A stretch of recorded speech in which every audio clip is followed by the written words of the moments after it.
Kyle, I've been looking through your recent testimony to the Texas Senate, and frankly, it's hair raising. And just let me see if I've got this straight, okay?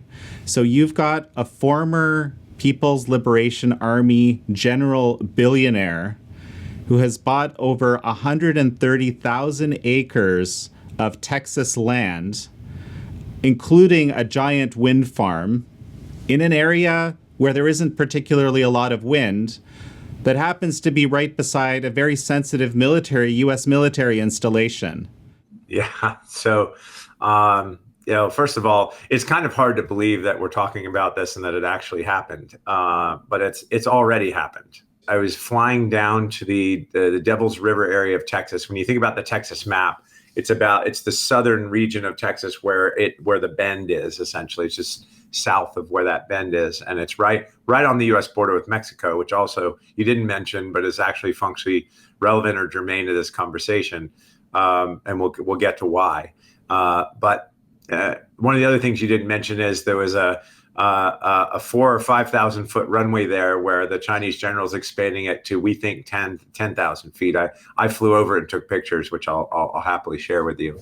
But this is happening inside the United States, and this general is actually interfacing directly with the critical infrastructure of the United States, i.e., my view, and this is my view only, not our country's view yet, but my view is that the reason that he bought the wind farm and wants to put up 700-foot turbines is he plugs directly into our electric grid. Well, plugging directly into our electric grid is something that should never happen. Whether you're from a Chinese general or a North Korean general or an Iranian general or a Russian general, you should be precluded from buying property next to our busiest Air Force training base and plugging directly into our grid. So I was flying to that area of Texas, and the person that picked me up at the landing strip was taking me to look at some properties out there. And he casually pointed across the front of the cab and pointed at the gate and said, that's where the Chinese headquarters in Texas happens to be. And I said, excuse me? And I thought he was kidding, of course. And he said, no, that's where they're building their main facility and the runway for their big wind farm project down here. And I said, stop the car. And he said, no. They have cameras everywhere. They'll come after me. And I said, we're in Texas. Stop the car. No one's coming after you here. And he was generally frightened that I forced him to stop the car in front of this gate. The insidious nature of what's going on, believe it or not, I have photos of me standing at the gate. The name of this piece of property that is their headquarters is called the Morningstar Ranch. And if you remember in the Bible, the devil's name is Lucifer Morningstar. And you should see the obtuse star that denotes the landmark of this ranch. It's just, again, it's almost like made for TV fiction. You couldn't make this up if you tried. But anyway, I investigated and realized that, on a scale of 1 to 10, the wind assets in that region of the United States and southern Texas is like between a 2 and a 3 out of 10.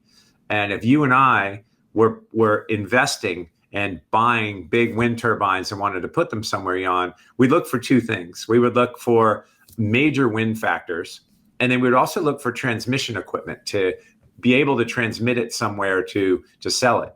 We would never build a wind farm where this one is.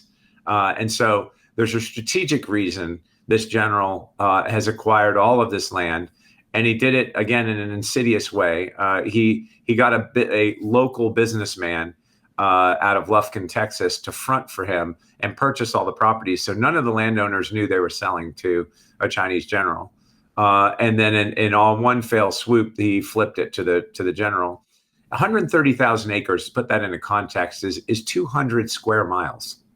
Right? Just think about that for a second. 200 square miles of property. We have a Chinese general who owns 2/3 of the real estate in the capital of Xinjiang, where the concentration camps are for the ethnic Uyghurs. And he now owns 200 square miles of Texas land between one of our most active Air Force bases and the border of the US and Mexico. So before we continue, I wanted to tell everybody about our premier digital video platform, Epoch TV. That's where you can find all our exclusive content as well as the full episodes. You can subscribe at epochtv.com/ATL. I'm sure for everyone who's listening, I imagine this can be very, very hard to believe. I remember in the testimony, when I read the part that his interests control 2/3 of the capital of Xinjiang's real estate market. Can you even imagine that this person isn't deeply, deeply connected to the Chinese Communist Party? He has 6,000 CCP members that work for him. His two closest advisors are also ex-PLA generals. He runs 40 local branches of the CCP, grassroots branches. We've done some investigations into this General Soon, and it's hard to believe, but it's happening. And when you see this runway expansion, you wonder why on earth. It looks like one of those runways on the islands of the South China Sea. All the islands that China claimed they would never militarize. Right? Xi Jinping said to President Obama, "We'll never militarize those islands." The next thing you know, they've got missile batteries and fighter jets and bombers on these 10,000-foot runways. Well, and so tell me the significance of having such a large runway, private runway in the middle of Texas. Is it common to have runways like this for people to have set runways like this across the country? So in remote areas of the United States, people that have large land holdings will sometimes build their own landing strips. The enormity of this particular strip is a head scratcher because you can land just about every single, even very large private plane on a runway that's 6,000 feet long or less. My pilots decided that said that this runway looked like it was about 10,000 feet long. So it was abnormally large. But again, why are we allowing people from China, Russia, Iran, or North Korea to build runways in the United States next to our border or next to our air bases? They are 10 miles from this air base. 10 miles is nothing. Think about in an airplane, in an airplane traveling 600 miles an hour. How long does it take to go 10 miles? Literally a handful of seconds. So I think it's relevant. I don't know the full relevance. I truly don't know the full relevance of the runway, other than it doesn't make any sense. But the relevance of the wind farm is, again, it interfaces and plugs directly into Texas's power grid. And everyone's aware of what happened in January with the Texas power grid and how Texas is the only state that runs its own grid, right? The United States has a purview or regulatory oversight over the rest of the grids. Texas happens to be proud of their grid, and it doesn't want the U.S. interfering with their grid, and yet we have a Chinese PLA general plugging directly into our grid. Now, there's plenty of instances of malware. If you look at the GAO report that was recently released that I included as a footnote in my testimony, we are fully certain that the Chinese and the Russians, the North Koreans and Iranians want to disrupt our critical infrastructure. We are certain that they want to do that and that they have the capacity to do it. We mustn't ever allow them to interface directly with these things, whether it is our layer one phone system, layer one phone interconnections on the telco side, or whether it's our waste and water treatment systems, or our nuclear power systems, our nuclear power plants, or our electric grids. We just need to keep them out. It's a basic understanding of how you protect national security. And so it's just fascinating to me to see kind of how this sausage is made and how GH America got formed, and how he was able to buy all of these properties. He still owns these properties as we sit here today, Jan. Now, this bill went through both the House and the Senate in Texas, and to put it under context, after the Senate bill testimony was heard, I brought General Spalding and Patrick Genevine, who beat Avick in court.